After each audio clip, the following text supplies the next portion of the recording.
Good morning. Today's date is September 18th, 2008. My name is Tyrone Bellinger. Today I will be conducting an oral history interview with Richard Dick Aronson for the Veterans History Project in partnership with the Dalton Council on Aging. This interview is being held at the Dalton Community Television Studio in Dalton, Massachusetts. Good morning, Dick. Good morning, Tyrone. Would you state your full name and spell your last name, please? My legal name is Richard Aronson. I'm referred to as Dick. Born on May 12th, 1925. Where do you presently live? Pittsfield, Massachusetts. Where were you born? I was born in Roxbury, Massachusetts, which is a section of Boston, Massachusetts. Did you go to school and grow up there? Go to school there? No, I moved from Roxbury, or my parents took me along with me. Took me along to Brookline, Mass. Moved to Thatcher Street when I was about 3 years old. And then we moved up to Corey Hill. And there I started to go to Driscoll School in Brookline, Massachusetts. And I went to Driscoll School and graduated from Driscoll School. I forget the year. And from there, we moved to Newton, Massachusetts, where I went to junior high and high school in Newton, Mass, and graduated from Newton High. And from there on, a month after my 18th birthday, I got a letter that started out with greetings. And I was invited to be interviewed by the draft board. What year did you graduate from high school? That would have been in 1943. And before we get into the draft, I wanted to ask you a question. What was life like for you growing up during the Depression? Well, I can remember when we were living in Thatcher Street. It was nice. This was in the 1927, 28 time, 29. And then I remember when we were living in Brookline and Corey Hill. I forget the name of the street offhand. It began with an M. It wasn't Mason Terrace, I think. I forget offhand. But anyway, I remember when Roosevelt was elected in 1932. It was a warm election day, and everyone was talking about how things were not exactly rosy, but maybe Mr. Roosevelt will help turn things around. And eventually, the war turned things around. My dad lost his business, and it was rather difficult living from hand to mouth, shall we say, and it wasn't too good. I remember that folks was just starting to get on their feet. They had a small 5 and dime store in West Newton, and things were starting to look pretty good. And that's when we moved to Newton, Mass, and we had a nice little store right next to the movie theater, which was an ideal spot. A lot of, shall we say, instantaneous buyers came into the store and made it very pleasant for us. But for the Depression itself, it was really sad. When you remember the sandstorms that they used to have out in the Midwest, dust storms, I should say, not sandstorms, but dust storms. The country was just falling apart at every turn of the way. Nothing was working out well to help boost the economy of the country. And we had a very difficult time. I remember when they had the bank holiday. A friend of ours got wind of it and told us to take out just enough money to tide us over for a couple of weeks. which we did, or my folks did. And Roosevelt came along, had a bank holiday, as we heard, and then they had the FDIC, Federal Deposit Insurance Company, to cover our deposits in the banks, so there would be no run on the banks. Because prior to that, the banks were folding up left and right. And then after that, things started to turn around, but at a snail's pace, at a very, very slow time. People were still hurting. Friends of mine had mansions. They lost them. One in particular. Yeah. This bank holiday. Yeah. Why did he call it a bank holiday, or they call it a bank holiday? I don't know. It was called a bank holiday because the banks were closed. You could not deposit money, and you could not withdraw money. Really? That's where they got the expression of a bank holiday. The bankers did not go to work. The bank was closed up tight. All banks throughout the entire United States. Oh, I'd never heard of that. Never? Never heard of it. No. That's what they called it, was a bank holiday. Did you have any brothers or sisters? I had an older brother, Marshall. We got along pretty well. I loved him dearly, but he's gone now, unfortunately. Was he in the service? Yes, my brother was in the Air Corps, and he graduated from the Air Corps as a multi-engine pilot. Flew a C-47, and heavily armed ship, you understand. The whole crew carried .45 caliber semi-automatic pistols. That was their only armament, nothing else. And thank God he made it through the war without any, shall we say, opposition from the opponents whom we were fighting against at that time. Well, lucky. There was an awful lot of air casualties during the war. Tremendous amount. What did your dad do for a living? My dad was in the garment industry. He was a cutter. And he had a partner at one time. And then they were manufacturing sportswear in Boston. And business fell off and business closed. And he was out of a job. And the only thing he could do at that moment to keep himself going was selling women's hosiery door to door. He was making maybe about 25 cents on every pair of hosiery that he sold to women. So if he sold, say, 8 or 12 pairs of hosiery in a day, he was lucky. He came home with, well, $2 to $3 in his pocket, free. That was it. Wow. Eventually he did get work with his brother, but he was down on Fall River. But he worked there, came back on weekends to be with the family, and that lasted for about a year or so. At one time, we went down to Fall River. The rest of us in the family, my mother and my brother and I, they took us around to look at the mills down there, the old mills. You'd walk in on the ground floor, and say the mill was 3 or 4 stories high, you'd look straight up into the sky, because people were taking anything that burned out of these mills, the floors, the beams, you name it. It was just a skeleton, these buildings, to heat their homes. Heat the homes? That's what they were doing. Wow. That was it. The only mill that was active when I was down there already at Mount was a pepperell mill, making bed sheets. That's what they were doing. Was he a veteran? My brother? Your father? My father was a veteran, yes. He served in World War I, and he was down on the Texas-Mexican border to keep Pancho Villa out from coming into the United States and fight for and bring Texas back into the Union, into the Mexico. Yeah. And you did say you graduated from high school. Yeah. But you mentioned that you were you played in the orchestra? Yeah, I played in the Newton High band, or orchestra, not the band, but in their orchestra.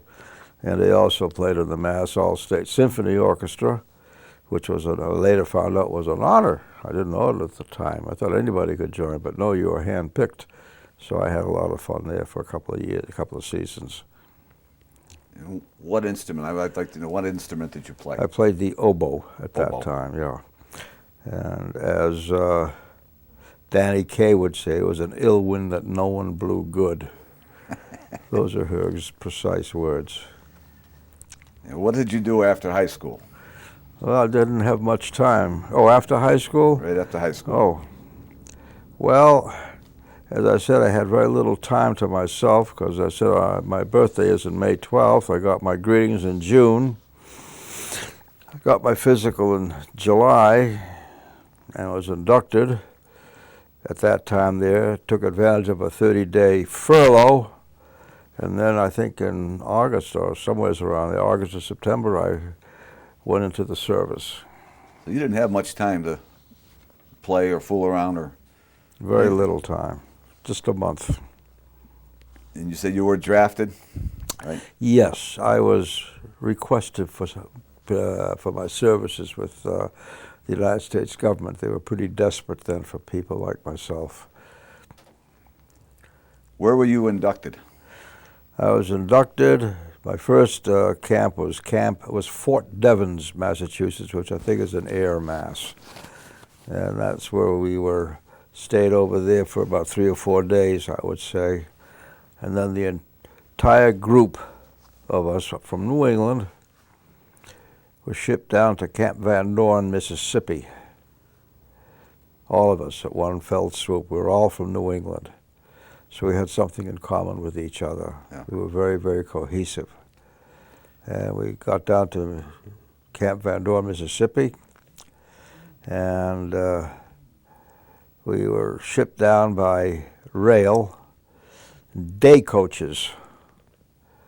And it was not a very pleasant trip down there because the day coaches were wooden, or they might have been steel, I don't know, but they were pretty crude. There were 3 of us to force to 2 seats facing each other. We threw our B bags and A bags in between the 2 seats, and that became our bed. Our dining room was a baggage car with a board running down the middle of the baggage car, and we were giving K rations, and that was our food. So you didn't go down first class? I would say it was more steerage than first. Now, what branch of the Army or the service was that? Well, we were being put into the Corps of Engineers. Which is the Army? With the United States Army. And I think it was the 304th Camouflage Engineers Battalion. At that time, we were attached to 3rd Army. So I remember the blue patch with the big letter A on it. And then we were training down, as I said, in Camp Van Dorn, Mississippi. That's where we got our basic training. How old were you when you went into the service? 18 years and wet behind the ears. That's what you said. You just turned 18. I had just turned 18 in May. Remember the dates of your service? I was inducted, or I went into service in August of '43, and I was discharged, I believe, in February of '46. You're good. You remember that. Okay. Those dates. Okay, you went down to Camp Van Dorn, right, in That's Mississippi. correct. Can you describe some of your basic training experiences? Well, we were down there, we were in these tar paper shacks or barracks, and potbelly, or the regular coal stoves, 2 coal stoves to a barrack, 1 at each end. And as I said, we were pretty cohesive from headquarters company to D company. And we were giving training on how to use camouflage nets towards the end of our basic. But during the basic, it was regular infantry basic training that we were getting. We were giving the Springfield 03 as our training rifle, And we qualified with that on the firing range. And from there on in, we had other types of training, more or less leading into the Corps of Engineers, where we had to learn how to dig foxholes and have a tank roll over us and spin around a little bit to throw some dirt on our faces while we were in our foxholes. They rolled right over you? Yeah, we were down in the hole.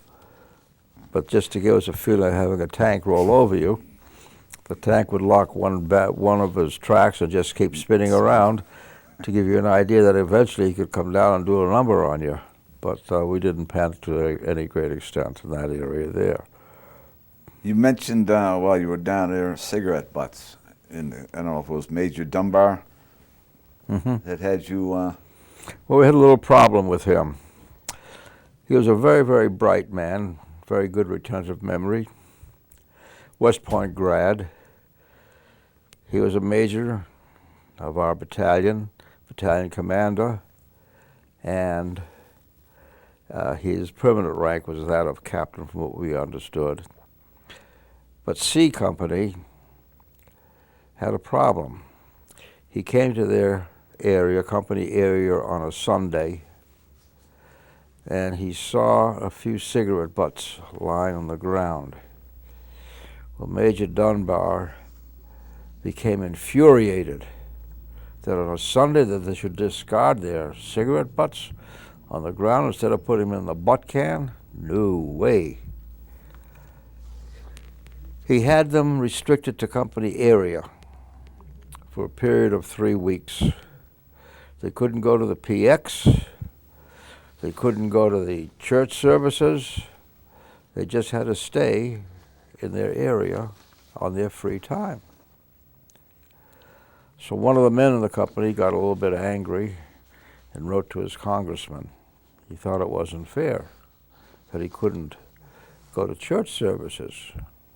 Not that he was a devout person, but that he felt that he did like to go to church services. Yeah.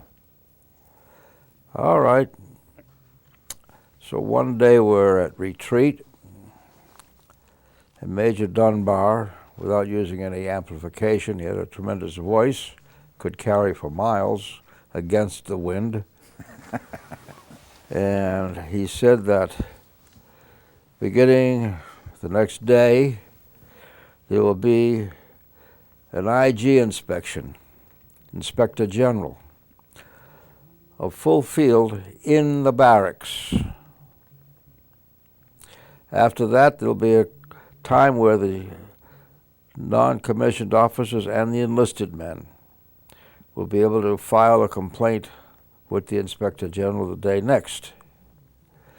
And he said, in addition to that, if anybody has a complaint about how this battalion is being run, you'll go through channels and not write to your congressman. No one knew what an IG inspection was. We were all still pretty green. It was about in the middle of our basic training period. And so the next day, laid all our government-issued material out on our bunks or in our footlocker, and we stood by our bunks with our sidearm with us.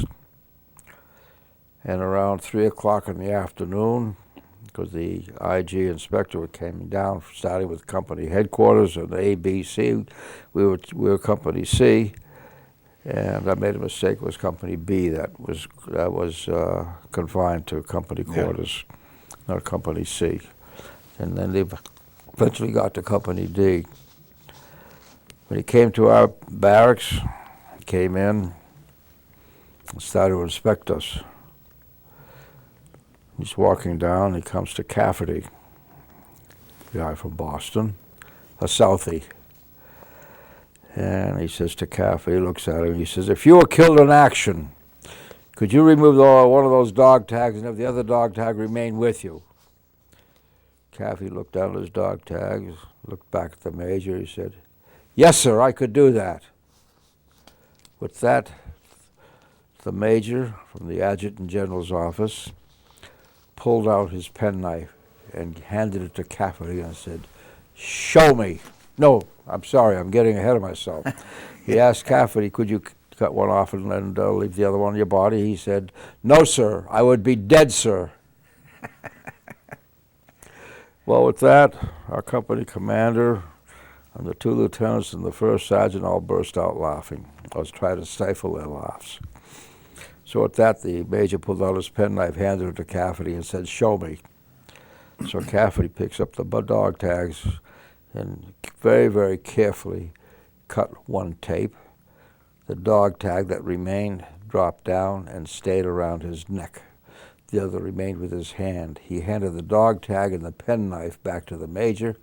The major handed the dog tag back to Cafferty and said, Graves Registration wouldn't spend so much time trying to separate the two dog tags. Fix them up. Cafferty said, yes, sir. All right, we completed the full field inspection in our barracks. Went to chow that night.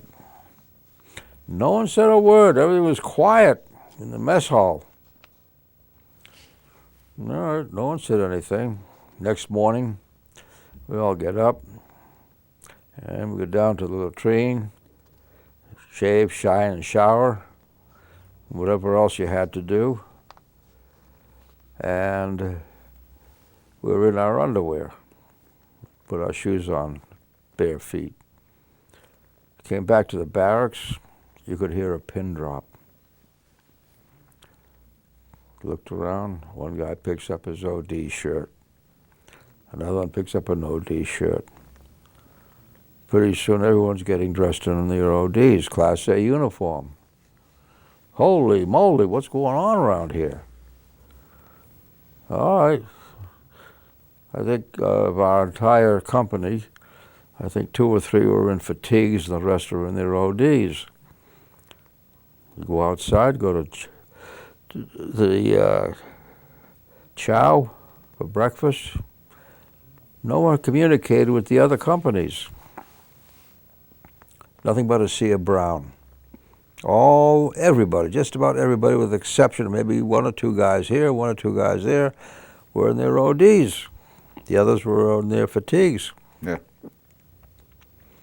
We looked up at the other mess hall, same thing.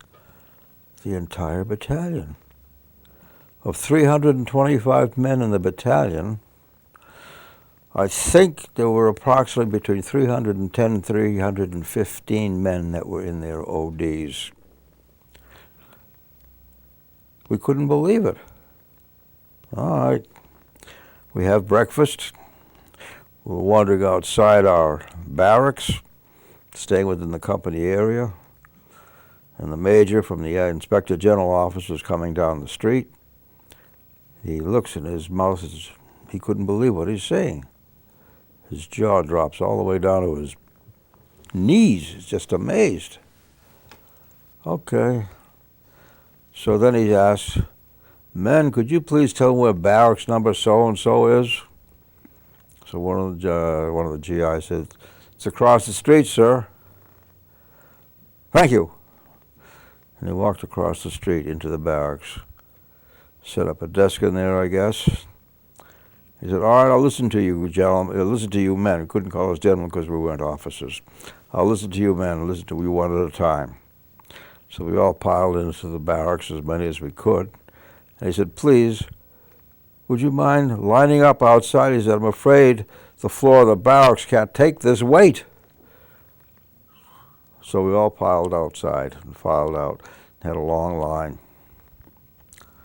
And we're out there waiting to get in, milling around, whatever.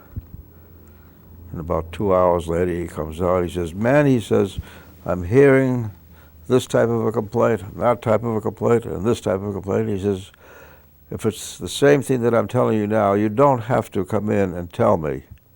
But I will listen to every one of you, if you so wish. Well, we all came from New England. We figured numbers are important in a situation like this. So we stayed in line. Let them hear the same story, but we want numbers to count. Yeah. All right. Comes the afternoon. I'm a mail clerk at that time, so I go up to battalion headquarters, to get the mail. My company commander is sitting in the battalion headquarters with a few other officers. He sees me coming in. He looks at me. He said, "Hey, Aronson, I'll swap uniforms with you." I said, "With the pay, sir?" "Whatever you want, Aronson." I said, "You got a deal." Well, naturally, we were both kidding. Took the mail, and I more or less had dispersed it when I got back to company headquarters. All right, he listened to all our complaints. He finished around 10 o'clock that night, listening to us, well beyond not curfew, but taps, or whatever you want to call it. All right, we finished with our basic training. Now we got on to advanced training out to Mojave Desert in California. I was just going to ask you about your advanced training. Yeah. Okay. So we're out in the Mojave Desert. To get out there, we had to go by train. This time we went first class. We had Pullman cars, because going across country in those days took about 5 to 7 days by train, because the freight trains, they had priority on the rails moving essential goods from one port to another, or one point to another. All right, we get out to the desert. We heard that there might be some dust storms out there. Get out there, the very next day the wind picks up, and without any exaggeration, you could not go outside unless you were wearing a gas mask to protect your face and your eyes. The wind that was blowing was something ferocious.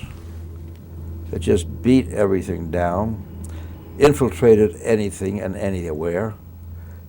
You want to have chow, you had grit, and not hominy grits either, No. in your food. It was something really, you just couldn't avoid it. Finally, after maybe about a day or two, the winds subsided and we were able to assume a normal routine. We were more or less confined to our tents. We were living at that time in pyramidal tents. I think there were about 6 of us to a tent. I'm not sure. I forget the exact Can number. I stop you just for 1 second? Yeah. How long was boot camp when you were down in In Mississippi, it was 12 weeks. 12 weeks? Right. 3 months. That's what our basic training was. And we were supposed to spend another 12 weeks out in the desert and get some more advanced training. The advanced training was going out and setting up camouflage nets under certain topographical conditions, how we say. You use this type of net for this one, or that type of net for that one, whatever the case may be. And generally we were covering heavy pieces of artillery, so we say 105s and up is what we were camouflaging. Now let me ask you a question. Yeah. This camouflage, was there different colors like the green, brown, desert, or?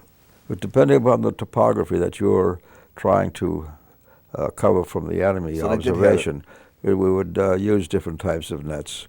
Like we would use a shrimp net out in the desert itself, which is sand-colored, and very, very tightly woven to hold back the shrimp that didn't exist in the desert. And if we were using it, shall we say, in a vegetative area, we'd use a coarse net, net that had maybe about a 4-inch square. You would hang different colors of fabric from the net itself to break up the configuration of what you were trying to mask. And this is what we used, basically. We learned how to repair the nets with, as the fishermen would repair the nets. And it was, I couldn't do it today, but it was fun with this device. All it was basically a bobbin. You would wind your cord in the bobbin and thread it through the area that you had to repair, and tying knots and whatever else. In boot camp or basic training, how was it to adjust to that type of living, the basic training and the advanced training? Well, here where you were, you're living at home, you had a bedroom. My brother and I, we shared our bedroom, so there was 2 of us in one bedroom, but there was no problem. Then all of a sudden, here we are, maybe about 60 or 70 of us in one company, and we're all sleeping together. in one massive room, double-deck bunks. We had to learn how to make our bed a specific way so that you could bounce a quarter off the blanket. They had to be made up tightly, and it was a regime that you did. And then came Friday nights. You had to clean the barracks very thoroughly, dust it, make sure everything is spick and span for Saturday morning inspection. And this was our routine. We learned pretty quickly because we didn't flunk any inspections when they came around to see how well we were clean we were living. And we had a pretty good top sergeant also. He was good. Frank DiGiacomo, a very, very nice guy from Clifton, New Jersey. Now, was it hard to adjust? It was something that you expected to have to live with, so you made the best of it as you could. In other words, you were one big happy family. This is how we more or less accepted our way of life. Yeah. Living in one lodge. It's like going to summer camp. When we were going to summer camp, you had the ability of living with a bunch of guys that you never knew before, and you just more or less lived the same way, except it wasn't summer camp. Now, you mentioned when you were in the desert after the dust storm. Yeah. You mentioned about the rain and the cold. Now, I didn't realize how cold it got in the deserts. Well, in the desert, in the wintertime, it gets cold enough that the top of the water in the Lister bag would freeze. Not all the way down, naturally. Yeah. But it would freeze over and have a skim of ice in there. You get up in the morning, and it's damn cold. Very cold. There's no fire in the pot-bellied stove you had in your tent because it went out during the night. And you got up, did your ablutions as best as you could, and went to chow. But with the way of life, as the day got on, it got a little bit warmer.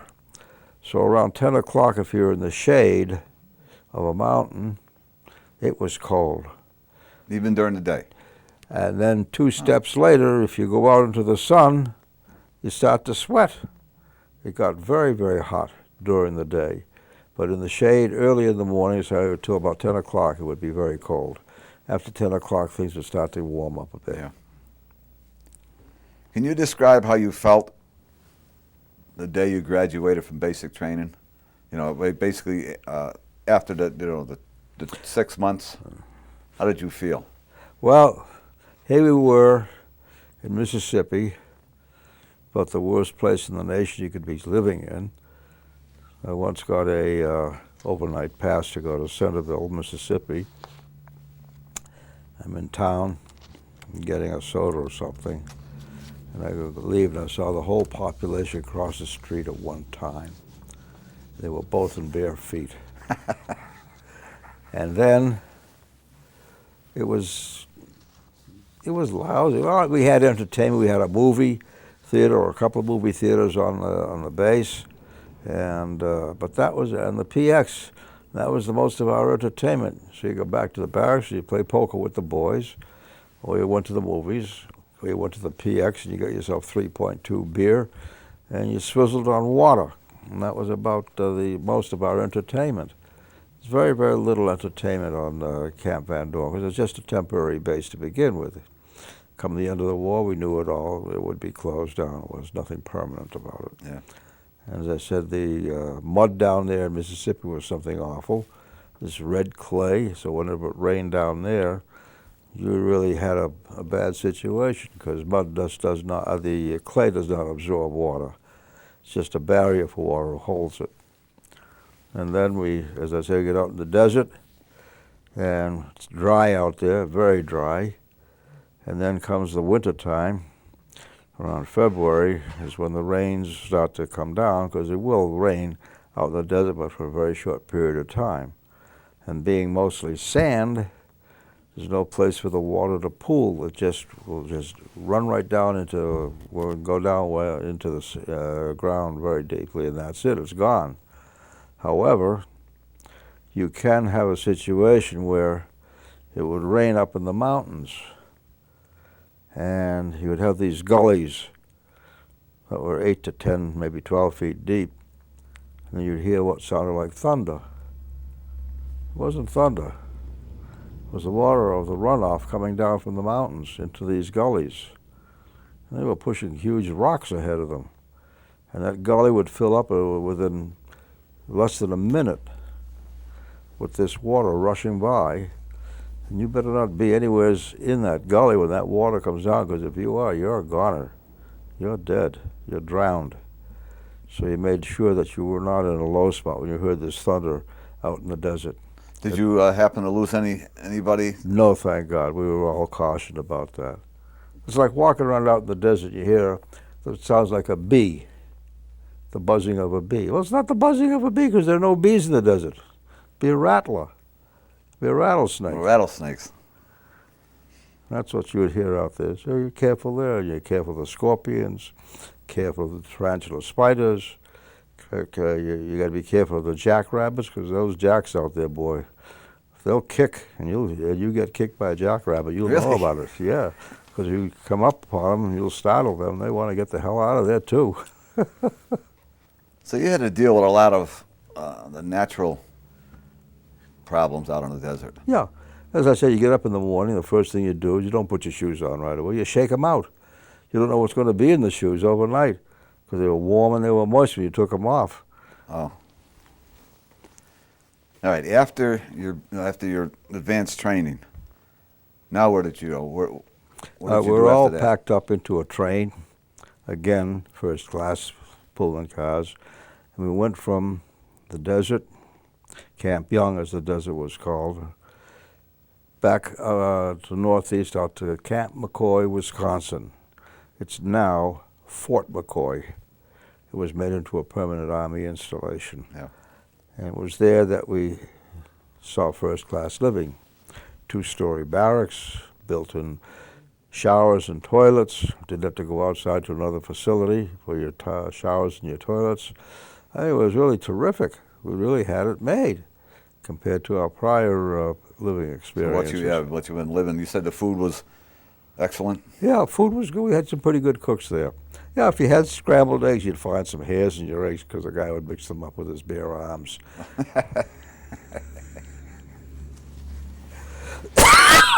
So now, is this the outfit that you said now it's deactivated, or is being deactivated? Well, what happened was that they deactivated the 304 topographical engineers, and they broke it up, I believe, into 4 topographical battalions. Now, they were to be used as cadre in basic training for whoever was going to be in these battalions. About 6 of us were selected to go down to Camp Campbell, Kentucky. It's now Fort Campbell, home of the 101st Infantry Airborne. And we went down there. For what reason, we weren't sure. Put us on a train, gave us tickets and necessary papers and everything else. And we got down to Camp Campbell, Kentucky, and I was assigned to the 673rd Topographical Engineers. So I said, gee whiz, what do these guys do anyway? I didn't know anything about topographical engineers. Well, I found out that they were printers. They made maps, and they were self-contained. They could start from scratch and end up with a topographical map for whoever needed them in the area that they were to be deployed in. Okay, fine, Jim Dandy. But I am not assigned to any particular platoon, because they had several types of platoons. They had survey, they had graining, they had camera, they had press, they had the engravers, whatever the case may be for, as I said, for printers.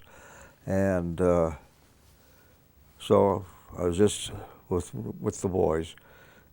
They're all from the South, basically speaking, 90% of them. So every night we would fight the Civil War over again. And you'd say, oh, the first pair of shoes you guys ever got was when you got into the Army. What are you talking about, you bunch of pumpkin jumpers?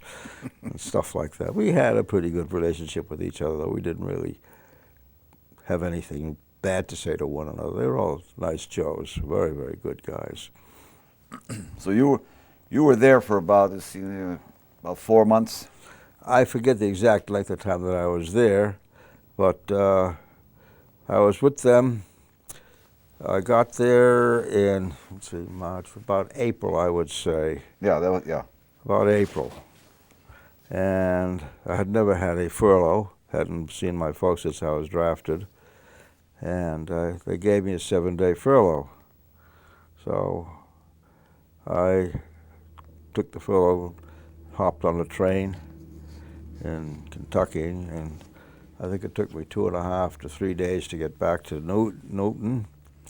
And that took up quite a bit of my furlough time, unfortunately.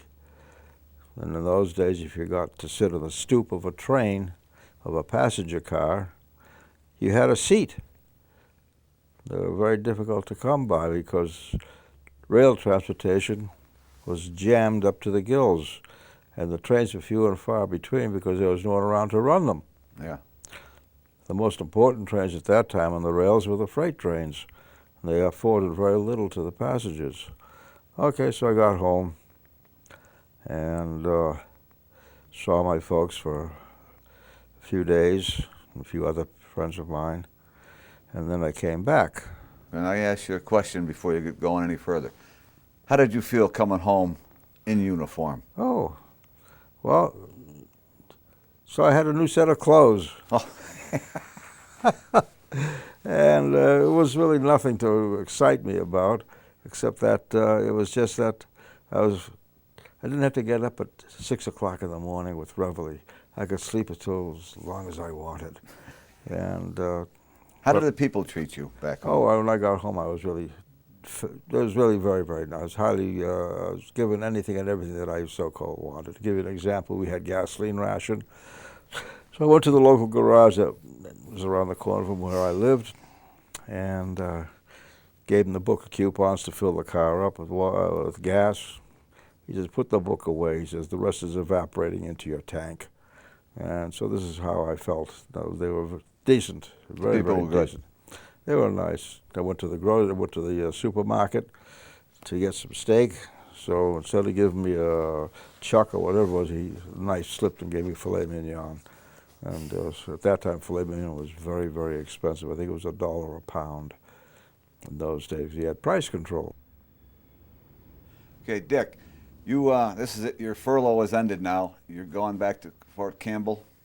Yeah, I went back to Camp Campbell, Kentucky, and I was there for maybe about 3 or 4 days, and we were now restricted to quarters, to the area, and we packed up, got onto the train, and started to head up towards New York.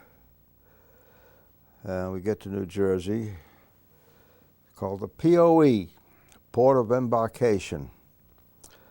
I forget the name of the camp that I was at. And there we sat down. We had one alert they were going to be going off, and that was canceled. And then later on, it came about. It was the end of May, towards the end of May, put onto buses. We were bussed over to New York City, to Manhattan Island, got onto a pier. And on the pier was the United States Army Band, one of the many bands that they had. And I looked, and there was this very, very dear friend of mine playing on his French horn in the band. He was the son of my music teacher. Andre Spire was my friend. And he's playing there. We were told that we were not to converse with anyone that we might see on the pier who might recognize us, because we wanted to keep everything quiet of what was going on. The less that the enemy knew, the better off we were. So I kept my mouth shut and turned my back to Andy. got on the boat, and we pulled out that night. Now, I know you can't remember the name of the boat, but what kind of a boat? You called it This was a British ship. It was a refrigerated ship. It was a meat packer, where it shipped meat from one place to another or wherever it was going under refrigeration. And they put men down in the hold with berths, 6 high or 5 high, whatever it was. We were fortunate, our company, we were on a dining room deck, mess deck, whatever you want to call it. I was in a hammock, and there were guys that were sleeping on straw mattresses on top of the tables and sleeping on straw mattresses underneath the tables or on the deck itself. Being in a hammock, you made it nice and tight, you're a little bit more comfortable. And it would sway with the ship, and you would rock yourself back to sleep like a little rock-a-bye baby. Brought back memories when you were young? Yeah, oh, sure, it brought me back to the day that I'm being breastfed. Now, you said 21 days you were on board ship? We were on board ship for 21 days from New York to Liverpool, where we landed in Great Britain. And you'd be in the fantail of the ship. You'd see the wake of the ship. And every 15, 20, 25 seconds, the ship would change course. So let us say that the distance between the East Coast over to Great Britain was, so let's say for argument's sake, 3,000 miles. You were probably doing close to 6,000 miles in traveling with the variations of your course that you were taking. When you were being diverted every 10 to 15, 20 seconds, the ship was changing course. Now, this was a tactic to avoid submarines. Okay. Yeah. And at one time, during going across the ocean, we had 2 DEs, destroyer escorts, with us.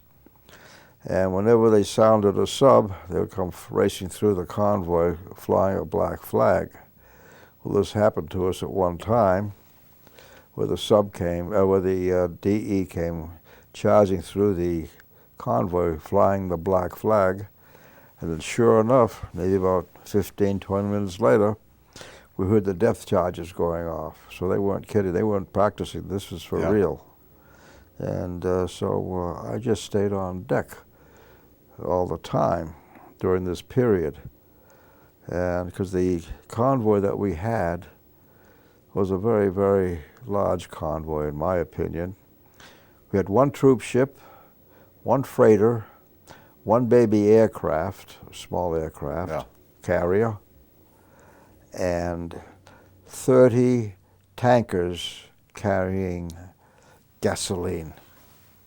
Whether it was 80 octane or 100 octane, I don't know, but it burned under any conditions, let's put it that way. Fortunately, we were never attacked by a sub, because I think that they had broken the Enigma code at that time.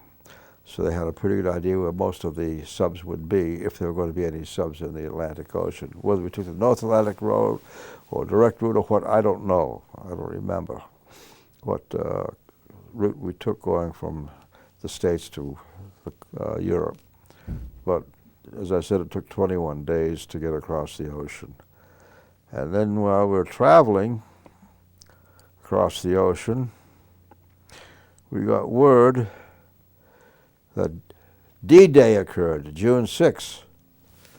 Well, I thought the whole ship would just shake and quake under the roar of the men, because we had no idea if we landed in England, they could change our table of operations from topographical engineers to infantry, and we could be part of the invasion group. We had no idea what the story was in that situation. So we were very, very much relieved to know that the invasion had taken place on June 6th.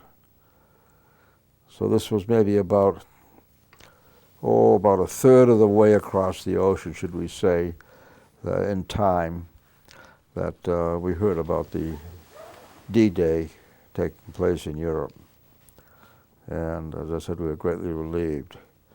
And then there was another period of time where we got a little bit uptight. We weren't far from the coast, the west coast of Ireland. The sea was as flat as a pancake. No waves at all, just the swells of the ocean. And it was very warm, very hot as a matter of fact. The whole convoy came to a dead stop. I said, boy, this is a heck of a time to take stock. And pretty soon there were flights flashing from one ship to the other, getting messages, whatever they were flashing back and forth, because there was absolutely no radio communication. It was complete dead silence on radio, we were told. And then the whole convoy started up again, and then we shifted into 3 long lines. We had a left flank, a middle row, and a right flank of ships. We started to proceed around into the Irish Sea and go down in the southerly directions. We were on the left flank. We could see Belfast, Ireland, as we were going down, and the left flank pulled into Belfast, Ireland, because that was English. And the rest of Ireland was theoretically neutral, even though they were pro-Nazi at that time, because they hated the British just on that basis only. And we kept on going, then we got to Liverpool, so our flank peeled off and went into the port of Liverpool. And the middle flank, from what we understood, went on down to Bristol, I believe it was, Bristol, England. And we pulled into Liverpool, and we were greeted with the anti-aircraft going off. Now, I was going to ask you about that. You had mentioned the anti-aircraft. Right. And we heard the anti-aircraft. We didn't hear or see the airplanes because it was pretty dark without the sun shining. And that was all. We could see the flashing of the shells of the anti-aircraft going off way up in the sky, with the proximity fuses going off. And that was it. Then early in the morning, we got off ship onto train, British railway system. And we went down and got down into the border of England and Wales. I forget the name of the town, but it was on the Wye River, W-Y-E. Yeah. And it was an old town.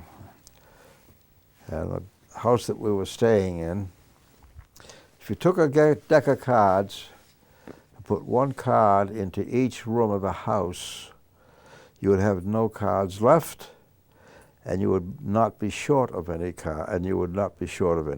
52 rooms in this house. It was a huge mansion. I don't know who lived there, but it was big. And the people in the immediate area spoke with a Welsh accent. And if you ever heard of a Welshman talking, you could say, yes, I hear you, but I don't understand you. So for entertainment, we'd go down the road to the local pub, and you'd have to bend down. If you were 5'7" or 5'8", you'd have to bend down to get into the pub, because the pub was built in the 1300s. And things start to sag when they're 600 years old. Yeah. But you had a very good time. The people were very cordial and very warm. They would treat you to a beer or two, and play darts. And it was it was our first exposure to England. We stayed there for a couple of weeks. Then we moved on to a new location in Wolverhampton. That's a city that's not too far from Birmingham. It's in the area of England called the Midlands. And there we were waiting for our equipment to be delivered. And from day to day, we'd get a couple of trucks of this or a couple of trucks of that, whatever the case may be. And we're waiting to fill up. Let me just stop you for a second. Yeah. Your equipment didn't travel with you? No. We got okay. new equipment in England. Okay, I just, you know. Yeah. No, our equipment did not come with us from the States. It was already shipped over there, I guess, prior to our departure from the States. And they had it warehoused there. But occasionally it took us quite a while before all our equipment got into what we were supposed to travel, use when we got on the continent. And so some of our time was spent in reviewing infantry training in case we got into combat, I guess. And one of the times we had to learn how to use a Bangalore Torpedo. And that was a funny incident.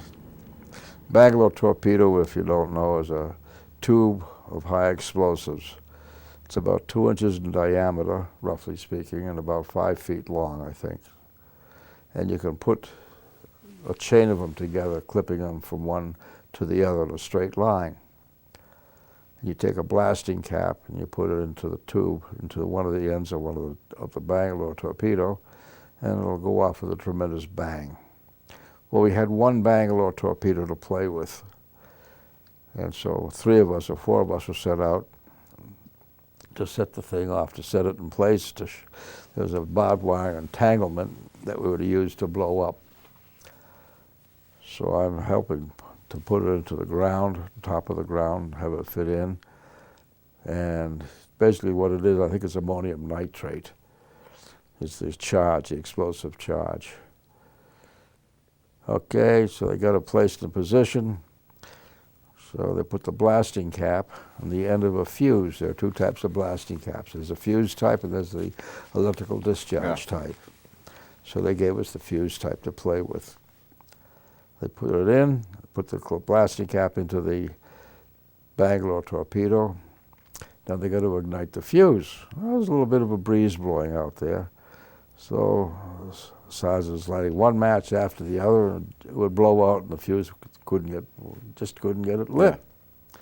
So all of a sudden, Aronson here got a great idea. So I said, hold on, I got an idea. Who's got an engineer's knife? So one of the guys said, here I have. I gave it to me, opened up where they have the leather punch, like an awl. I picked up the fuse, pushed a hole through the fuse this way, out the other end, put the knife down, and I put a match through the fuse, just the head sticking out the other side. Took the striker on the matchbook, hit it, the thing started to burn. Well, you should see 4 guys running like a jackrabbit.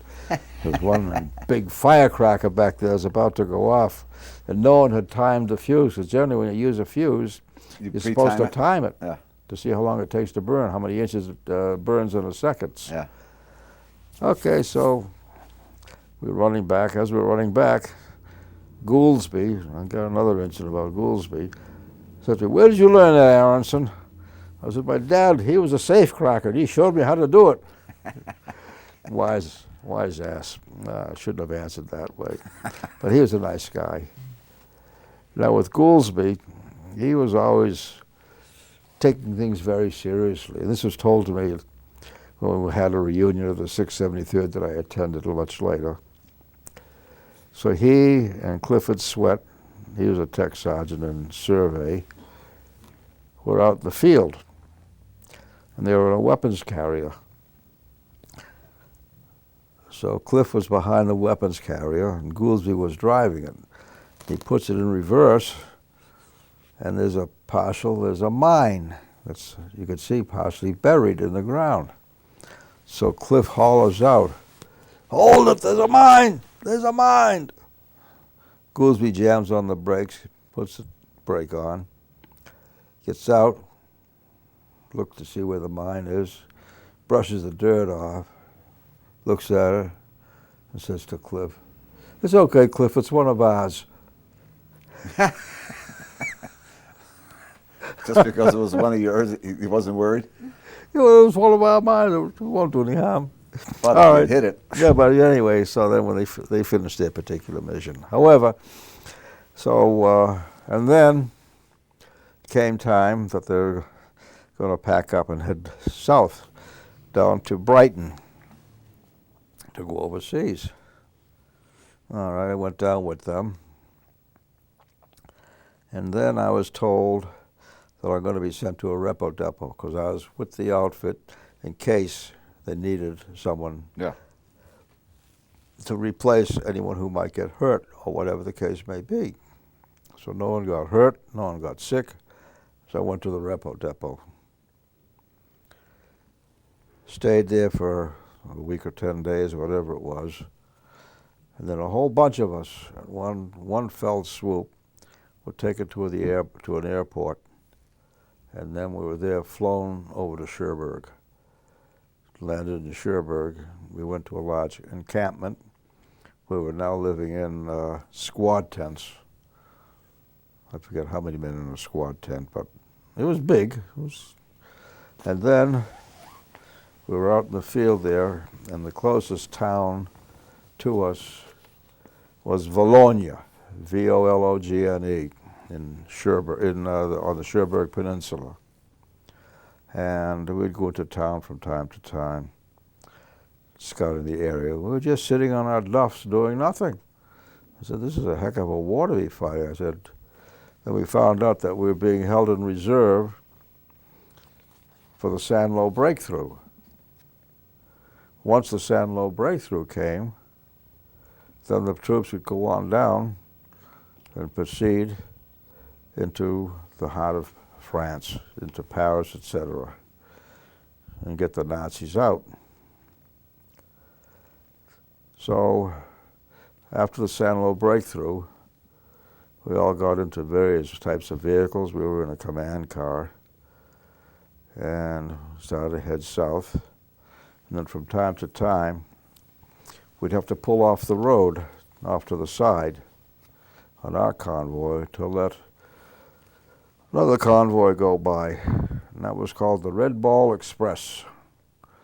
And what it was, basically they were all the 6x6s, 2.5-ton trucks. And they had a plate in the front of their car, of their vehicle, not their car, but the front of the truck.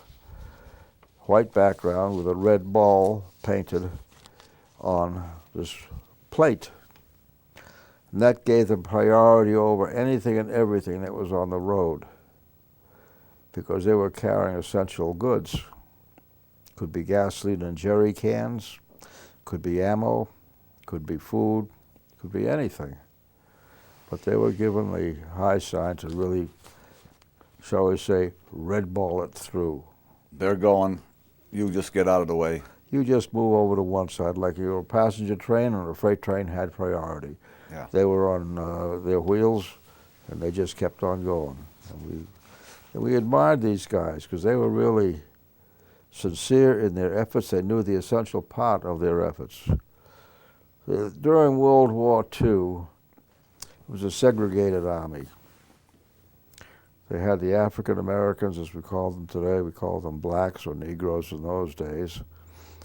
And they really put their whole heart together of what they were doing. They were sincere in their efforts. Whatever they were asked to do, they did without a question. Yeah, they were very dedicated, the way I understand. They were extremely dedicated. There were a few combat black outfits, and they did a phenomenal job over there. There was one battalion of tanks. They came into a concentration camp. This was related to me long after the war. And they saw that a building was on fire. And people were trying to get out of the building. There was only one door. And there was a German machine gun nest covering this door. And as the people were coming out of the door, this German machine gun nest was firing at them because the back of the building was on fire. Yeah. They only had one exit to get out. Well, they were so busy firing their machine gun that they didn't hear this tank coming up behind them. Now, a tank isn't a very quiet machine, especially when it's a radial engine without a muffler. He lowered his, I think they had a 40-millimeter cannon on those things, the little pea guns. One shot and that nest was gone. They went down to the building that was on fire and punched a couple of more holes in to let the people out in a hurry. So this is what they did. And this was the This was Afro-American unit? Yeah, this is an Afro-American unit, right. And so they saved quite a few people from being burned to death or being shot by the Nazis. I want to go back to Vologna, I think, or Surburg. Right. Now, you mentioned the sign that you saw when you were coming into, I don't know if it was Surburg or Vologna. I mentioned what? A sign that you had seen you saw over there. You were surprised to see. A sign? Sign. Singers, yeah. We were going from the airport to our area that we're being billeted in. One of the first things I saw on this highway, this dirt road, on the side of a house or a building, a sign, I'd say about 2.5 feet in diameter, Singer sewing machine. They were the machine to have in those days. There wasn't a house in America that didn't have a Singer sewing machine. And here they are over in France. And here they are over in France. Boy. Now, after the Red Ball Express, you were you went to Camp Silver Star? No.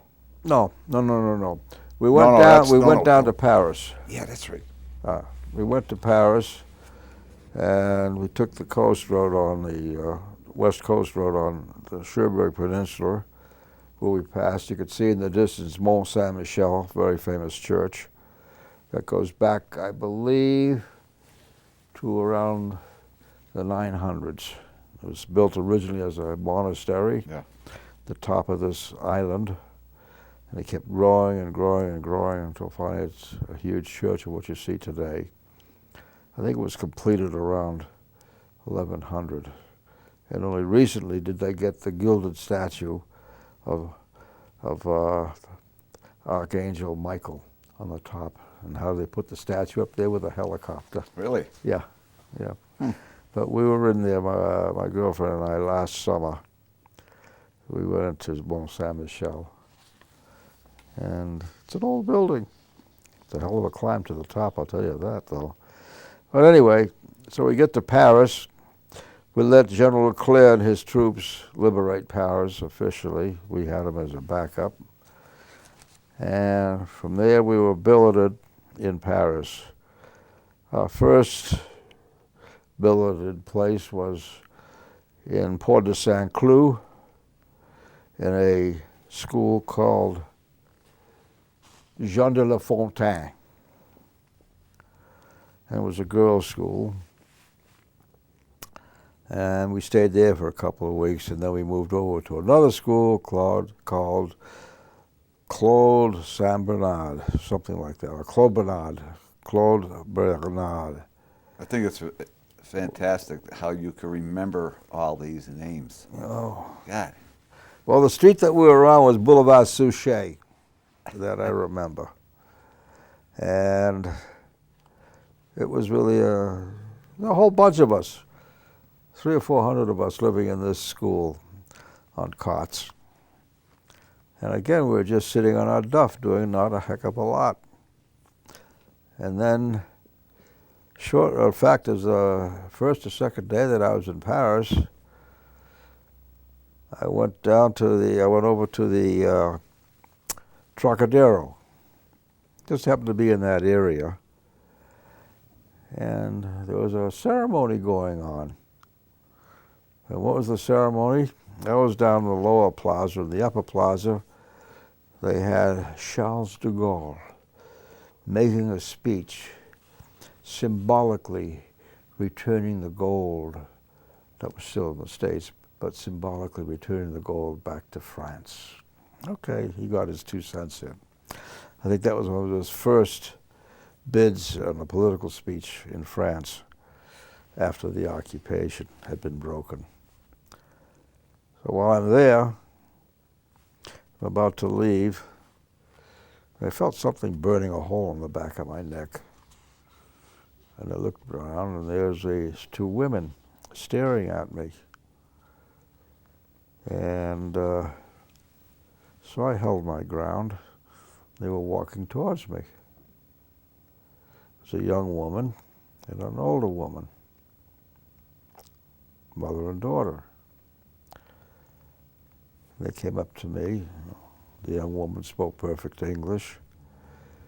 Would I do them the honor of this occasion, the liberation of Paris, to have dinner with them? Well, I was taken aback because I had a very, very, very heavy date that night. I had to make a snap decision. I made the right one. I broke the date. I went back with them to their house, or their apartment rather,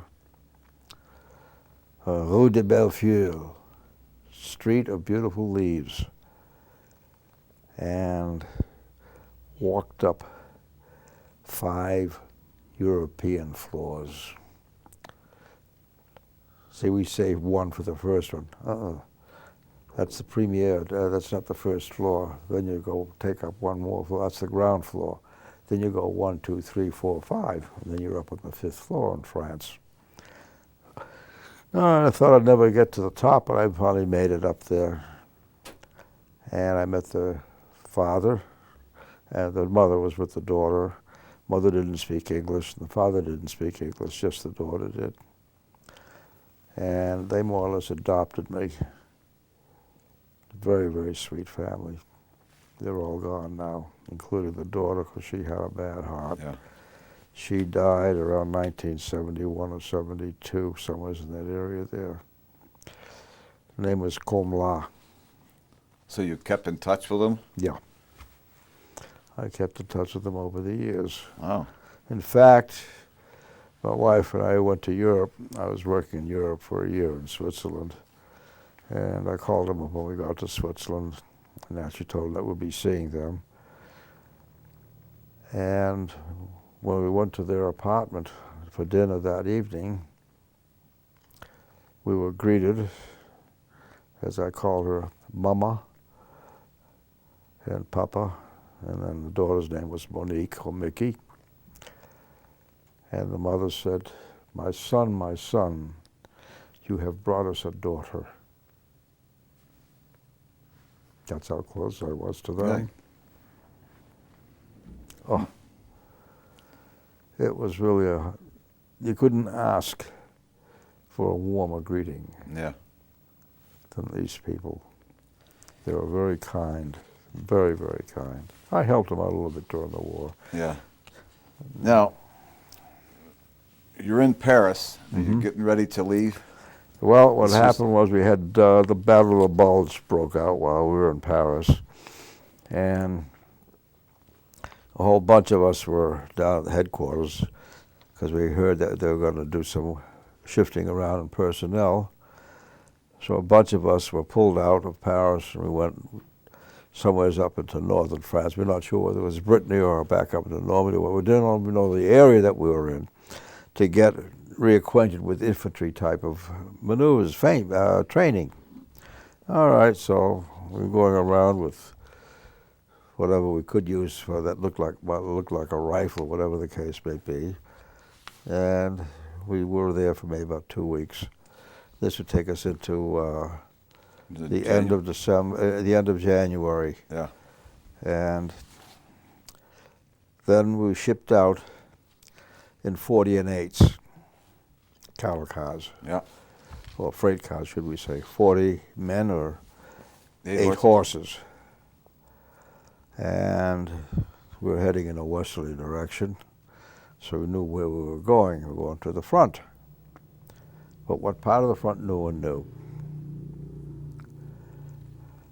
Get there, into a town in Holland called Roermond, Holland. It had been under siege, and I would say maybe about 2 hours after the last shell fell into the town, the Dutch were out there cleaning up the mess. The town was spick and span. Yeah, there were damages there to buildings, Yeah. but the streets were clean. Very important. It was there that I was giving an M1, a cartridge belt with 10 clips in the cartridge belt and 1 clip for the rifle. And they said, okay, Aronson, you're going to have someone pick you up tomorrow. Okay.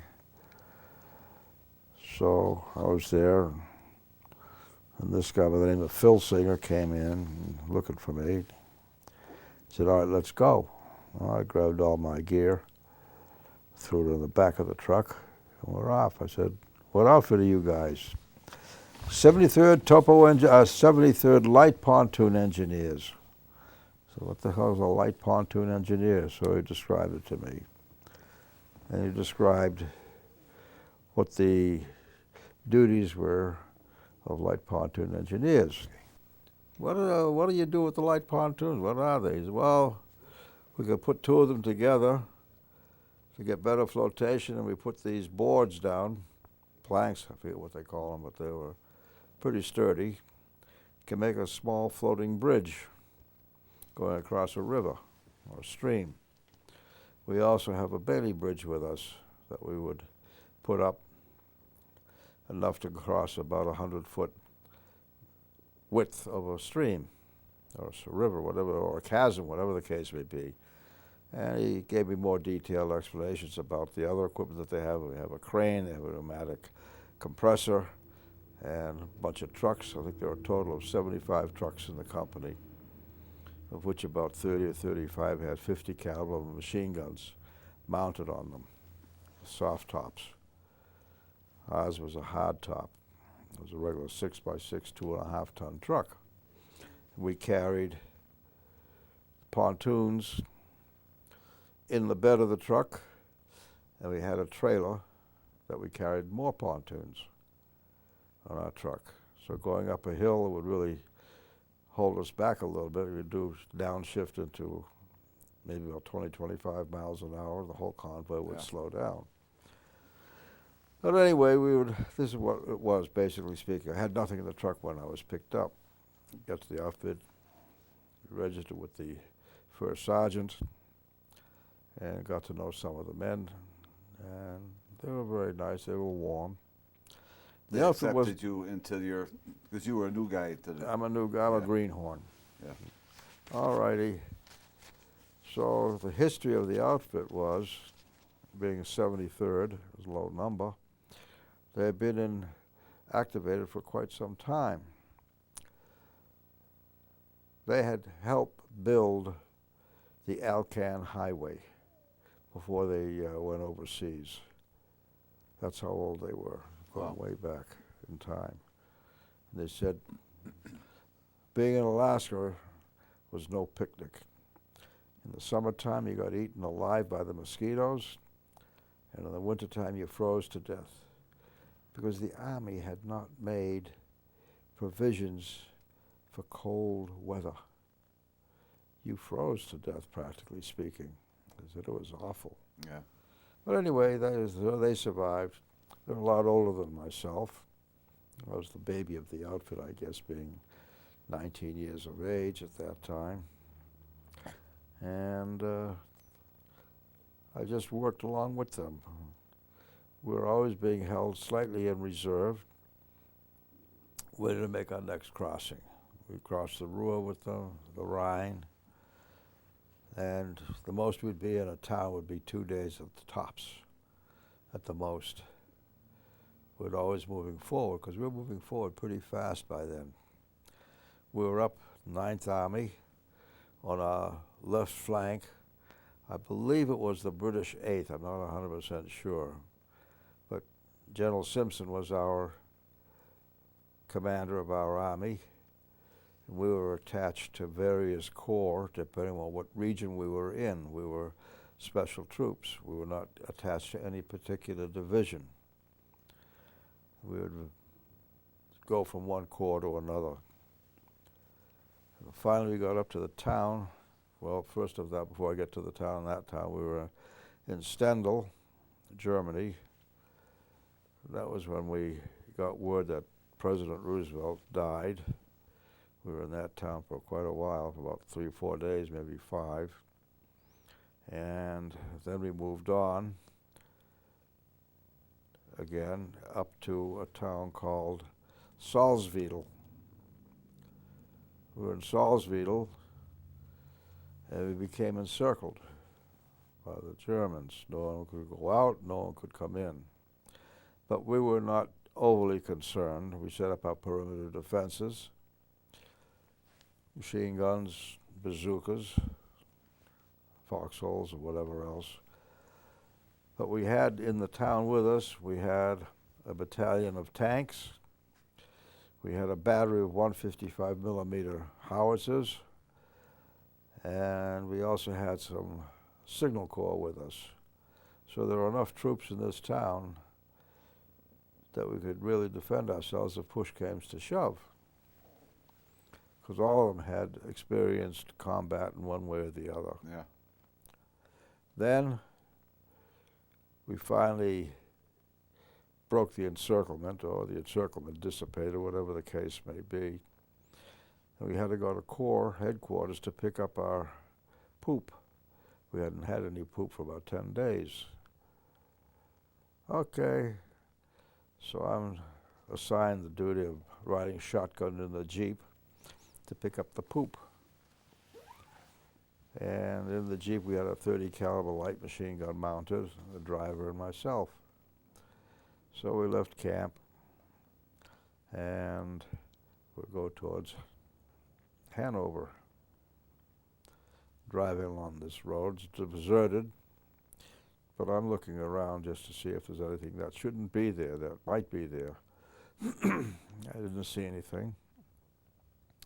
We get into Hanover and go to Corps headquarters, pick up our information, our poop, whatever. Now we're heading back towards Salzwedel. The MP stops us, asks us for the password of the day. We gave it to him and he gave us his password. We said, okay. So he points to the road to the right. Take that road. Well, we came up that road. He says, that road's not cleared yet. I said, what do you mean it's not cleared? We just came up that road. He says, it's not open yet. Well, we were there. So you can't argue with an MP. We take that other road, we get down the other end, there's an MP standing down there.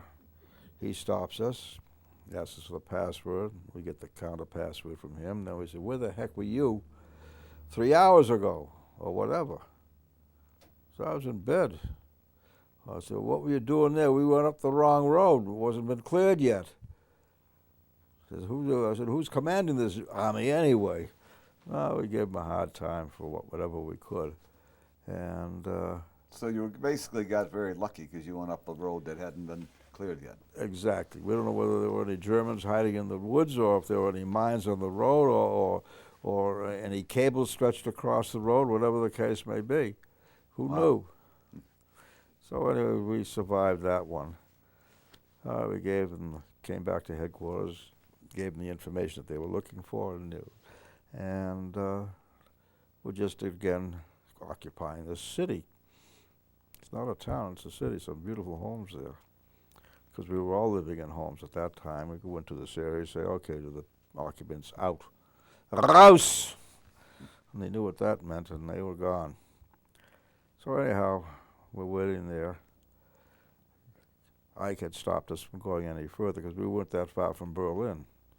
We were less than 200 kilometers from Berlin, as a matter of fact, right on the Elbe River. Then we got an order that a platoon of us were to go up in the Elbe further upstream, a small little town, no name to speak of. Used to have a bridge crossing the Elbe at that point, but it was blown up.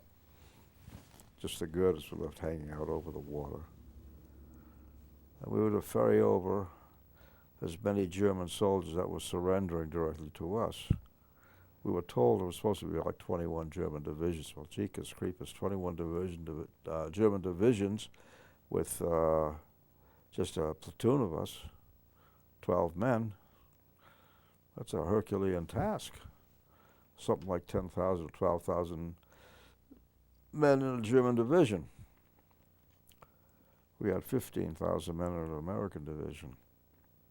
So anyway, we're putting across the Elbe from sunup to sundown. And we're bringing a heck of a lot of German prisoners that were surrendering directly to us. And our highest ranking officer was a tech sergeant. That was the highest ranking man we had there. We go on the east bank of the Elbe, and we had huge piles of weapons that were being left there. You name it, you could take your pick of any kind of sidearm. They were all sidearms. No heavy equipment, nothing like that. But they were always waiting there for us. They just gave themselves up, and you just I left it there. We just left it. Whatever happened to it, I don't know. Some of the guys threw their weapons into the river, whatever. Now, I want to stop you for a second. Okay. You're speaking about rank. Mm-hmm. Never did get to hear your rank while you were over there. Now I know you were young. You hadn't been in the service very long. Well, I became a personal friend of the colonel. Okay. I was a PFC. Very good. Okay. So anyhow. Just curious. So anyhow, we were getting as many Germans across because they were running away from the Russians. Then one day, we met some Russian soldiers. I don't know how they got across the river, but they were on our side of the river now. And they weren't bad. You could smell them before you saw them anyway. They were rough cookies, these guys. And they were raising hell in town. In fact, we woke up one morning and there was a body hanging from a girder of this bridge by wire. It was an old lady. So we got a little bit angry and upset. Got a hold of highest ranking officer, and this guy happened to speak English, or some English. And then basically we told him, you stay on your side of the river, we'll stay on our side of the river, but no one crosses the river anymore. Over there. So he understood what we saw, because we pointed to the body that was hanging from that bridge abutment, and he left.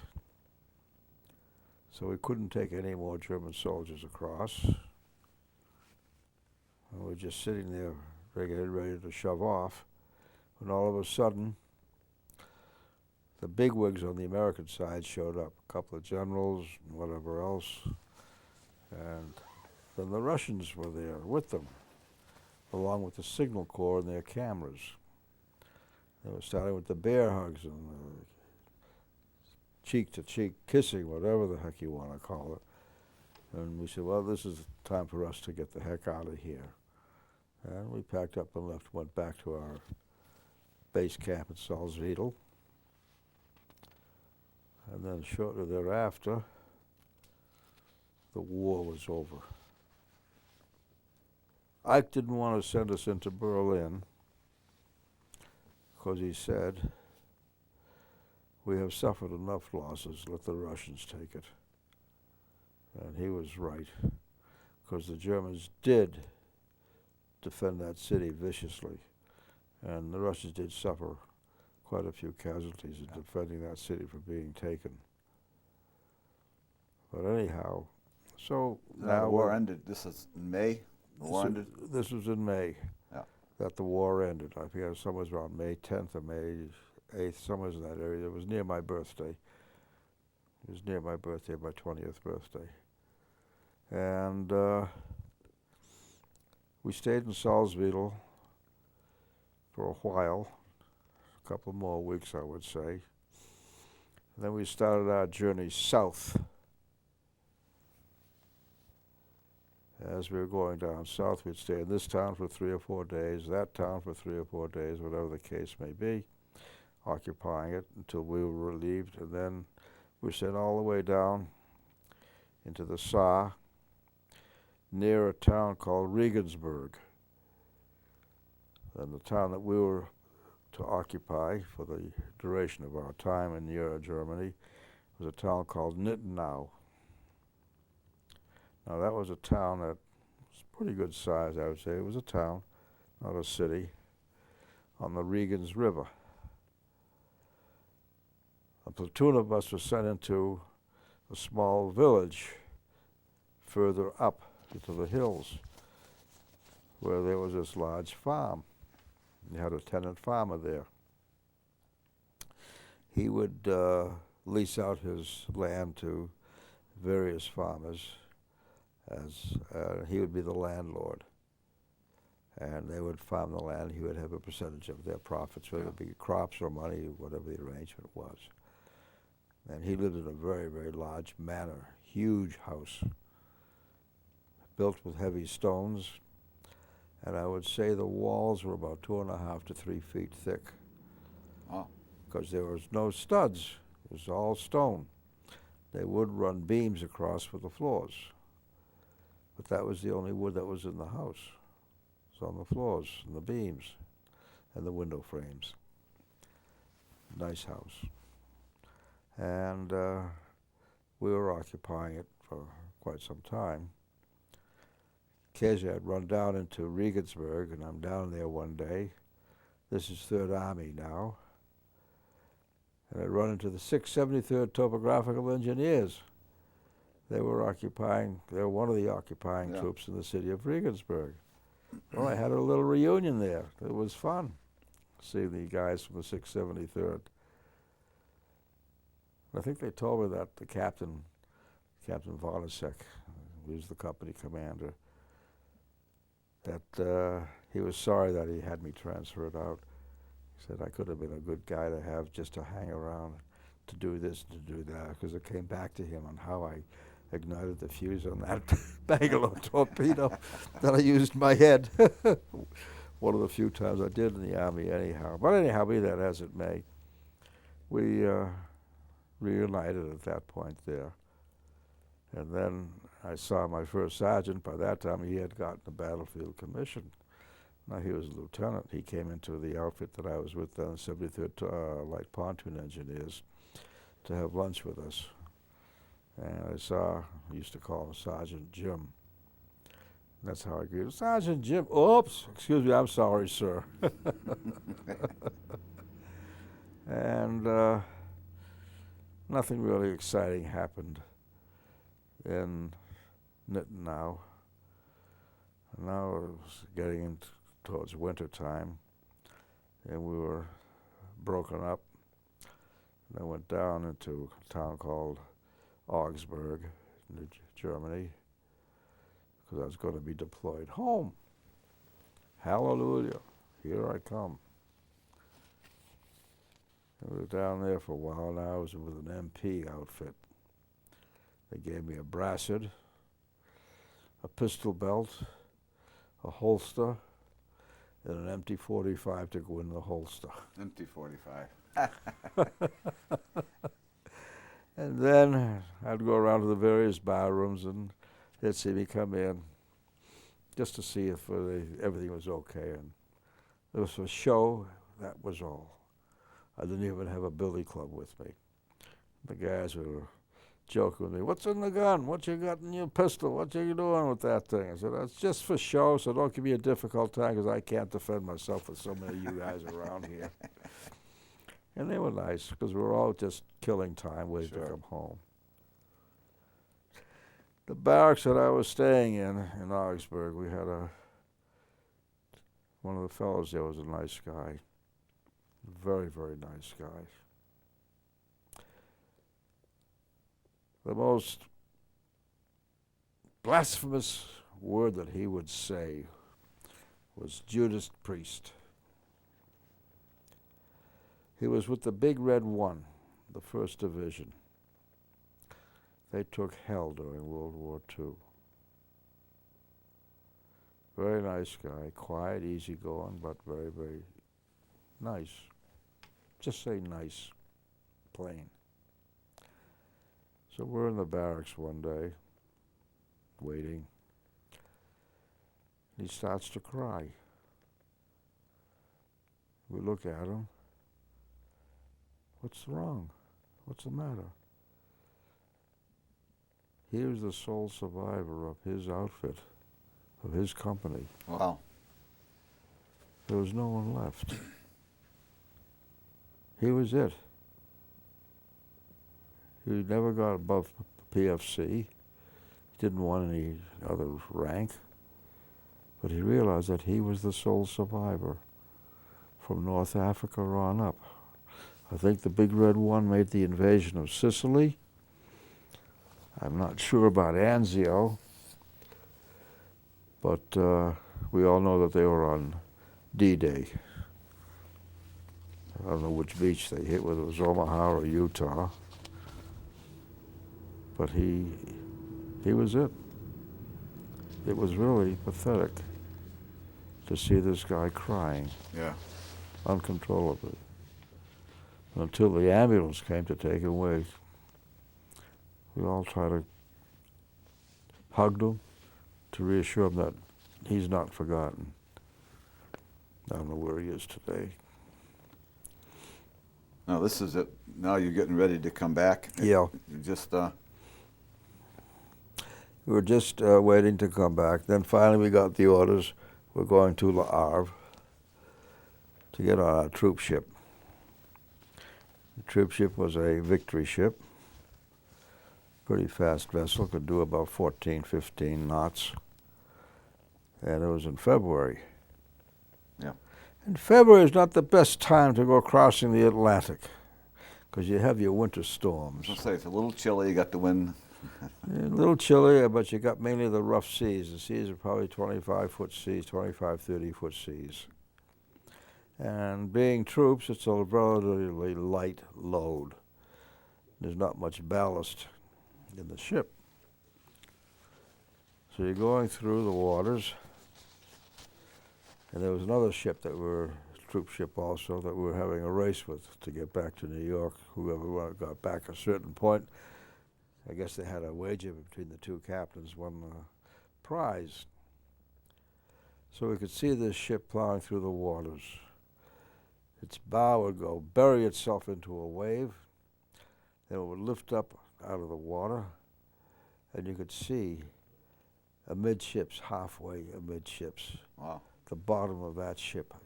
And then it would come down with a humongous crash onto the waves, on the water below it. We were doing the same damn thing. Everything would shake and quake on board that ship, something unreal. I'm almost sure that ship, both ships, when they got back to port, their bottom was like a washboard with the plates being bent up into the ribs of the ship, between the ribs of the ship. And I was scared because I'm lying in my berth, and all of a sudden I heard over the radio, they had PA system over the ship, they had news report, ship breaks in two in rough seas in Alaska. That's all you had to hear. That's all I had to hear. I grabbed my life jacket and ran topside. That's where I wanted to stay. Well, anyway, we finally made it back to New York. Made it in 11 days, huh? About 11 days. That was a good race. We had a good one there. I was glad that they had a race. Got us maybe home a day or two sooner. Who knows? But anyway, pulled into New York Harbor, and there's a yacht out in the harbor, or it appeared to be a yacht, and in the cockpit of the yacht, out in the back of the boat, was a band greeting us home with music, a United States Army band. It turned out later, after I met Andre on a personal visit, he was on that yacht to greet the American troops as they came home. So Andre said goodbye to me, and he said welcome home to me. Because he and I met each other in kindergarten when we were kids, in 1930. So that goes back some time. Yeah, I guess so. Yeah. Then we got a piece of paper at Fort Dix. Not Fort Dix, I'm sorry. Fort Devens? No. We got a piece of paper at Fort Devens. Yeah. In Massachusetts. We stayed at the reception center, the port of disembarkation in New Jersey for a day or two. When we got there, and our first meal was as much steak as you wanted to eat. Oh, that was very kind of them. But anyways, I picked up my discharge in Fort Devens a few days later, took the train to Boston,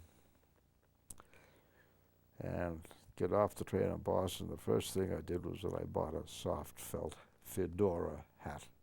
That's what I was going to ask you, how you felt when you got home, but you... I just wanted a break uniform, that's all. I had my ruptured duck sewn on my Eisenhower jacket, and which showed that I was discharged at the convenience of the government. And then I took the streetcar to Newton, took the bus from Newton to my house, met my folks. I get home, and I'm walking into the house. As I pass the front window of the house, there was a flag with 2 blue service stars on it. I said to my mother, "Hey, Ma, take that flag out of the window, will you? We're no longer in the service." My brother had already gotten out by then. He beat me home. Was it hard to adjust back? I mean, I know you weren't back too long, but was it hard to adjust back to the civilian life? Not really. I joined the 5220 club, so that gave me a chance to more or less laze around and not do too much. And eventually I got itchy, and I wanted to do things, so I was able to get back into civilian life without too much difficulty. Did you take advantage of the GI Bill? I took advantage of the GI Bills that I had OJT, on-the-job training, Okay. and that was my advantage there. Made it easy for me to get employed. And by a quirk of fate, I ended up being in a printing company. Because, as I said, one of the outfits that I had belonged to was the topographical engineers, and that was a printing outfit. And that was what I did for the rest of my life. I was a printer. I was going to ask you. Yeah. So you were a printer for 47 years? I was in the printing industry for that period of Or time. in the industry? For Yeah. that. Yeah. But you owned your own company for the last 20 years, I would 20 say. years, so. Yeah. And it was very, very fortuitous. I liked it. I liked it very, very much. Yeah. And as whatever success I had, I was able to blame it on myself. Now, the interesting thing is, a number of years after I had left the service and I was married, I was up in Charlemont, Mass. And I saw this gentleman on the side of the road. And I looked, I said, "Holy moly, this guy, he was in my original outfit, in the 304 Camouflage Engineers." I stopped, invited him in the car. I said, "Where are you going? I'll give you wherever you want to go." He told me where he wanted to go, and he recognized who I was. Then he said to me, "Did you ever hear what happened to Dunbar, Major Dunbar?" I said, "No, I'd like to know. Do you have any info on it?" He said, "Yeah. While we were out in the Mojave Desert, he was trying to get us to go to the South Pacific as general service engineers or combat engineers. He never succeeded. We were sent to Camp McCoy, Wisconsin, and then he was given a Section 8 discharge, mentally unfit Wow. for service." Did you marry and have a family? Well, I got married. I got married in '48. A lovely woman, a very nice woman. And unfortunately, she passed away in 2001. We were married for 53 years. Wow. And it was sad, but we had a happy life together. That's good. No children. Did you keep in touch with any of your buddies or attend any reunions? Well, I happened to run across Peter Ajamian. He was in the 673rd Topo Engineers. He was an engraver, so eventually became a plate maker in lithography. And I ran into him in New York City. I was down in New York City working at that time for a printing ink company, and they had a problem with their ink on their printing press that they had in their shop. So I went down there to remedy the problem. There was Peter. And he asked me, come on down to one of our reunions, or just come on down to all the reunions. I said, okay, Peter, I'll be in touch with you, but I can't do it at the present time. I said, I just can't afford to take the time. Well, years went by, and I stepped down sold my business, went into retirement, and called up Peter Ajamian, and I said, when's your next reunion, Peter? He said, oh, good, I'm glad to hear from you, Dick. I said, fine. So he told me when and where and how. And I used to go to the reunions from time to time. How many reunions did you actually make? Well, let me see. That was from 87, say from 88 on. 88 to 2000, and let me see, this is what, 2008? I think 2006 was our last reunion. We were down to a handful of men. Yeah. So from 87 to 2006, that was 9 years. That was good. It was great. I think it was great to get to see these guys. It was nice seeing these guys. It was nice. They remembered me, got a warm reception, and I like to retaliate the same way. It was fun. We didn't talk about the war. No. A little bit, not much. But we talked about how well we did after the war in our respective fields. Yeah. It was very, very pleasant. Did you join any veterans organizations? No, I never joined any vet organizations. Go ahead. Clifford Sweat, he was in survey, but he came from a small town in Tennessee called Ripley, Tennessee. He was a dirt farmer. And he used to farm soybeans and cotton. He had, I think it was 10,000 acres that he would farm. He would lease the land, most of it, but not all of it. But some of it was his. About 1,000 acres was his, and he would lease about 9,000 acres. And for cotton and soybeans, quite successful. The last reunion that we had, I went with him, with his family, to his home in Ripley, Tennessee. We used to meet in Knoxville, Tennessee. First it was Nashville. When I joined him, it was Nashville, Tennessee. Then we went to Knoxville, Tennessee. And then that was the last reunion. But he had a very lovely farm, very nice equipment, combines and whatever else that you might need for harvesting the crops. Yeah. And his son was now taking over the business and doing what his father used to do on the Mississippi River. We didn't mention something that I think you would like to mention. Yeah. Oh yes. I'd like you to, to show that and explain. Yeah. Where that came from. Yeah. This is a little souvenir that I picked up.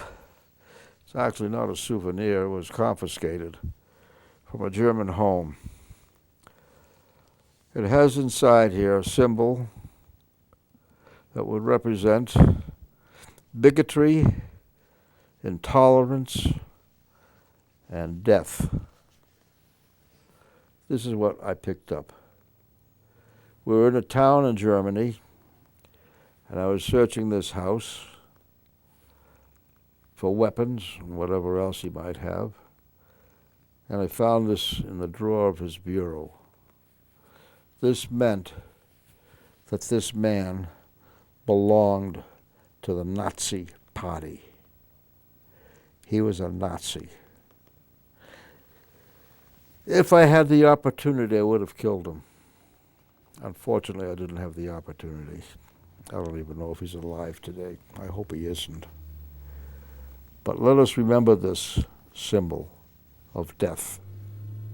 It's exactly what it is, a symbol of death.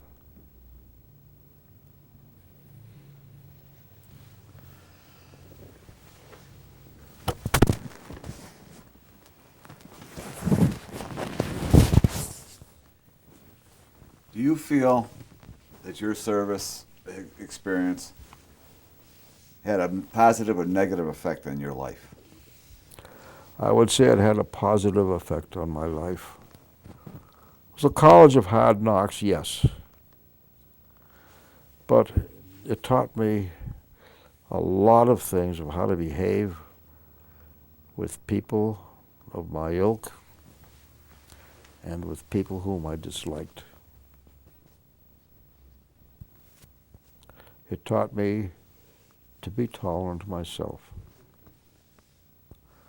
not to be prejudiced, and not to be a bigot.